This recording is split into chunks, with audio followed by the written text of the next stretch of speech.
S, ವಿಚಾರಕ್ಕೆ ಸಂಬಂಧಪಟ್ಟಾಗಿ ನಮ್ಮ ಜೊತೆಗೆ ಕಾಂಗ್ರೆಸ್ನ ನಾಯಕಿಯಾಗಿರುವಂತಹ ವೆರೋನಿಕಾ ಅವರು ಸಂಪರ್ಕಕ್ಕೆ ಬಂದಿದ್ದಾರೆ. ಮೇಡಮ್ ನಮಸ್ತೆ. ನಮಸ್ತೆನಾ. ಈಗ ಬ್ರಹ್ಮಾವರದ ಗೋವಿನ ವಿಚಾರಕ್ಕೆ ಸಂಬಂಧಪಟ್ಟ ಹಾಗೆ ಆರೋಪಿಗಳ ಬಂಧನ ಆಗಿದೆ ಸರಿ, ಆದ್ರೆ ಈ ಬಂಧನದ ಮೇಲೆ ಸಾಕಷ್ಟು ಅನುಮಾನ ಇದೆ ಮೇಡಮ್. ಅನುಮಾನವನ್ನು ವ್ಯಕ್ತಪಡಿಸ್ತಾ ಇದ್ದಾರೆ ಹಿಂದೂ ಮುಖಂಡರು, ರಾಜಕೀಯ ನಾಯಕರು, ಬಿಜೆಪಿಯವರು. ಏನ್ ಹೇಳ್ತೀರಿ ತಾವು? ಅನುಮಾನ ಯಾಕೆ? ಉಡುಪಿಯ ಶಾಸಕರೇ ಸ್ವಾಗತಿಸಿದ್ದಾರೆ, ಒಳ್ಳೆ ಕೆಲಸ ಮಾಡಿದ್ದಾರೆ ಅಂತ SP ಅವರನ್ನು ಅಭಿನಂದಿಸಿದ್ದಾರೆ. ಓಕೆ, ಹಾಗಾದ್ರೆ ನಮ್ಮ ನ್ಯಾಯಾಂಗ, ನಮ್ಮ ಪೊಲೀಸ್ ಇಲಾಖೆ ಮೇಲೆ ಅವರಿಗೆ ವಿಶ್ವಾಸ ಇಲ್ವಾ? ಅವರು ಸುಮ್ನೆ ಯಾರನ್ನ ಅವರು ಹಿಡಿಬೇಕಿದ್ರು ಅವ್ರು ಏನಾದ್ರು ವಿಚಾರಗಳನ್ನ ತಕೊಂಡು ತನಿಖೆಗೆ ಒಳಪಡಿಸ್ತಾರಲ್ವಾ?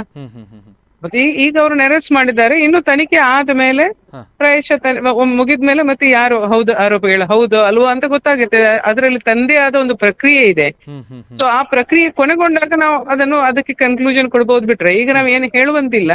ಅವರಿಗೆ ಮೇಲ್ನೋಟಕ್ಕೆ ಅದು ಅವರು ತಪ್ಪಿತಸ್ಥರು ಅಂತ ಅನಿಸಿದ್ದಿರ್ಬೇಕು, ಅದಕ್ಕೆ ಅವರು ಅರೆಸ್ಟ್ ಮಾಡಿದ್ದಾರೆ. ಮತ್ತೆ ಅದನ್ನು ಉಡುಪಿಯ ಶಾಸಕರು ಮುಕ್ತ ಕಂಠದಿಂದ ಅದನ್ನು ವೆಲ್ಕಮ್ ಮಾಡಿದ್ದಾರೆ, ಅಪ್ರಿಶಿಯೇಟ್ ಮಾಡಿದ್ದಾರೆ.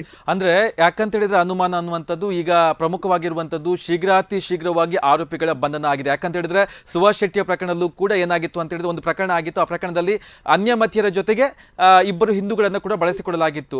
ಅದೇ ರೀತಿ ಈ ಪ್ರಕರಣದಲ್ಲೂ ಕೂಡ ಆಗಿರ್ಬೋದಾ ಅನ್ನುವಂತಹ ಅನುಮಾನಗಳು ಬರ್ತಾ ಇರುವಂತದ್ದು ಕೆಲವೊಬ್ಬರಿಗೆ. ಅಲ್ಲ, ನಾವು ಅನುಮಾನಗಳು ವಿಚಾರಗಳು ಬೇರೆ, ವಾಸ್ತವ ಬೇರೆ.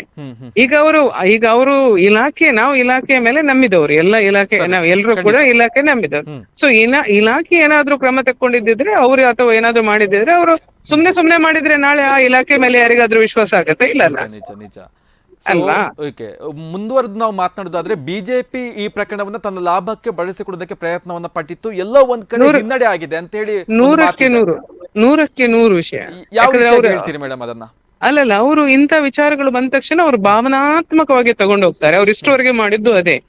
ಪಾಪ ಮುಗ್ಧ ಜನರು ಇದಕ್ಕೆ ಬಲಿಯಾಗ್ತಾರೆ. ಅವರು ಹೌದು ಅಂತ ಅನ್ಸ್ಕೊಳ್ತಾರೆ.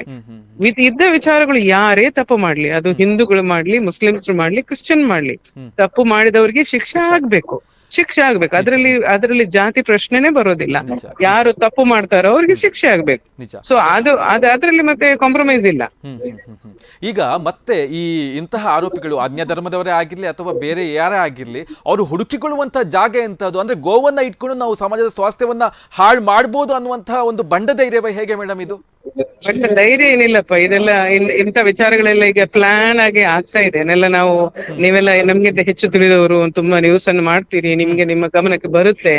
ಸೊ ಇದ್ರಲ್ಲೆಲ್ಲ ಕೆಲ ವಿಚಾರಗಳು ಇರುತ್ತೆ. ನಾವು ಅದನ್ನು ಇಲ್ಲಿ ನಿಮ್ಮ ಜೊತೆ ಹೀಗೆ ಹಂಚಿಕೊಳ್ಳಿಕ್ಕೆ ರಾಜಕೀಯ ವ್ಯವಸ್ಥೆಯಲ್ಲಿ ಅದನ್ನ ಕೆಲವೊಂದು ಸ್ವಾರ್ಥಕ್ಕೆ ಬಳಸಿಕೊಳ್ತಾರೆ ಈ ವಿಚಾರವನ್ನೆಲ್ಲ ಇಟ್ಕೊಂಡು ಅನ್ನುವಂಥದ್ದು ಸತ್ಯ ಇಲ್ಲಿ. ಕರೆಕ್ಟ್, ಹಾಗೆ ಕಾಣ್ತಾ ಇದೆ ಹಾಗೆ. ಖಂಡಿತ. ಧನ್ಯವಾದಗಳು.